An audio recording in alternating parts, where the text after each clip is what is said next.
Hello viewers, how's it going? It's the Metal Motors 92i8 channel, but please call me Metal. Today, or tonight, whatever time you guys are watching this video, we are looking at a case of a supermarket employee getting fired for recording a shoplifting and stopping it. This is going to be an interesting and infuriating case at the same time, so stay tuned.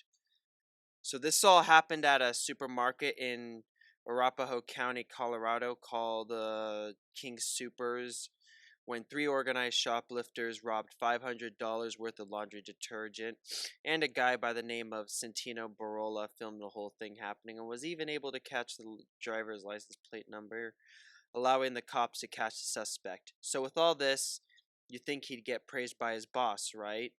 Now you probably know the answer to that by now since, well, I mentioned what happened, and this case has been low-key going viral since some of my favorite YouTubers who inspired me to start this channel, most notably The Professional, are covering it, and I figured I'd give my own opinion on it, which I'm gonna start calling it the Metal Opinion from now on, maybe. It's video showing three alleged shoplifters stealing $500 worth of laundry detergent from a supermarket. And a store clerk is taping everything, even as the suspects quickly load up the getaway car. Really, bro? You gotta resort to this? Economy's not that bad. Seems pretty smart, right? The store employee isn't trying to physically stop the suspects. That's frowned upon by police and by big retailers. All he's doing is collecting the evidence on tape. You think he'd be praised for a job well done. Well, no. In fact, he was fired. Yep, that's right. His boss fired him. What the hell, bro? The store employee isn't trying to physically stop the suspects. That's frowned upon by police and by big retailers. That's what makes this case worse. The fact that he didn't react with anything physical makes it worse and more anger-inducing. And let me give the metal opinion here. I think it's absolute bullshit how employees and citizens stopping robberies and shopliftings is frowned upon by not just police and big retailers, but our system in general. I mean, there's a reason I believe in the right to self-defense and the Second Amendment in our Constitution. Excuse me. I'm not editing that out, by the way. And this case is one of them. Now, what I got from The Professional, the reason big retailers make policy against not cooperating with the shoplifter is not because they care about you. They don't at all. It's because they fear the employee will sue the company for not protecting them. What's even worse is that this is far from the only case of things like this happening. Maybe I'll talk about those someday, but anyways, right, here's what Santino Barola himself had to say. Santino Barola says he was stunned when he was told he was getting the axe from the King Superstore in Centennial, Colorado. The policy says no chasing, no physical deterrent, whatsoever. And I did neither of those things. Again, that's what makes this case more infuriating. He didn't actually break any real policies. To someone with common sense, he was just doing his job, and yet he got goddamn fired. So what did he supposedly do wrong? As the suspects try to drive off, watch as the quick-thinking Barola tears away the foil covering the license plate. That action directly led to the arrest of the driver.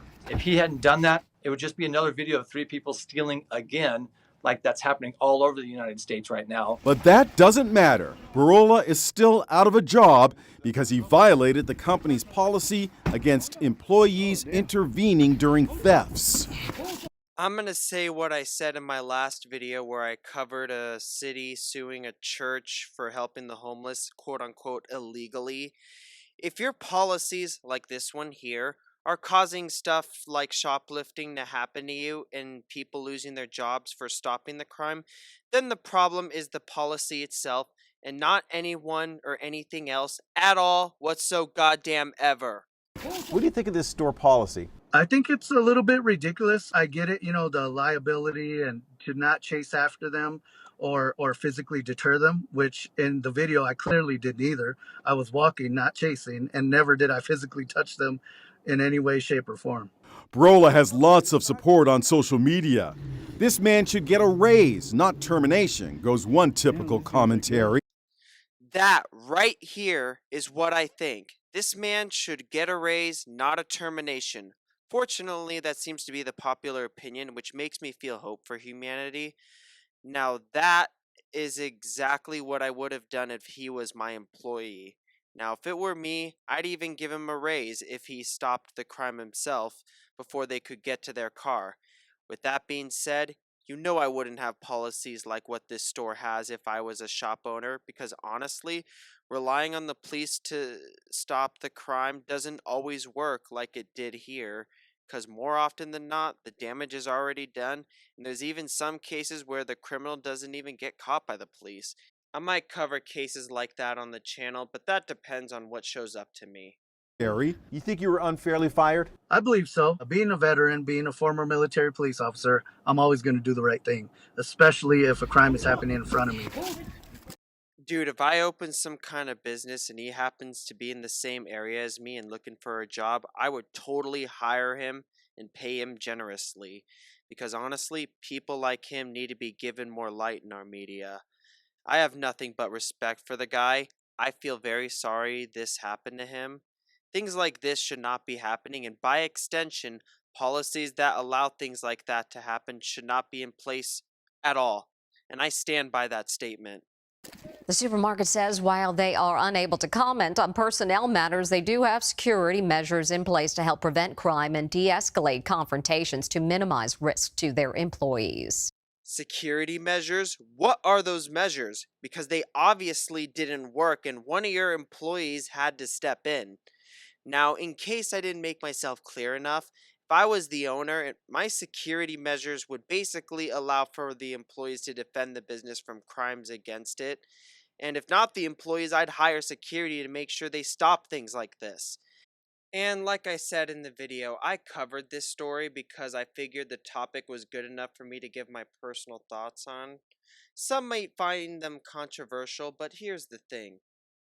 On the professional's video, he mentioned how he respects all political beliefs and views from everyone because he is a gaming channel. And guess what? The professional, if you are watching this, much respect and love to you, bro.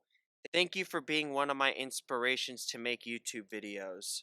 With that, he mentioned alongside that politicians and district attorneys will lower the penalties of shoplifters and makes the excuse that they are poor and are desperate. These people were not in that situation because, as the professional pointed out, people like that will be stealing food, not laundry detergent.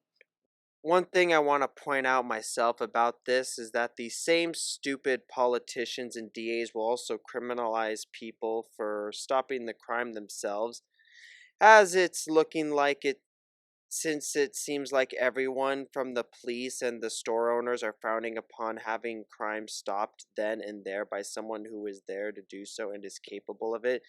So why wouldn't these same stupid politicians and DAs not, right? This case is absolutely infuriating. I know more of them exist, but I don't feel like covering them at this moment. But I will cover another one of them at some other time. I'm not editing that out. I too far into the recording flow. But anyway, be sure to like and subscribe and hit that notification bell. Also, go to my Instagram at Metal Motors at 92i8 to DM me your stories if you have any. Also, check out my Patreon if you want to support me further as a creator, see upcoming exclusive content, or both. The links for both of these are on my channel page, as YouTube won't allow me to post links in the description until I have a number of subscribers. Have a wonderful day, everyone, and peace out.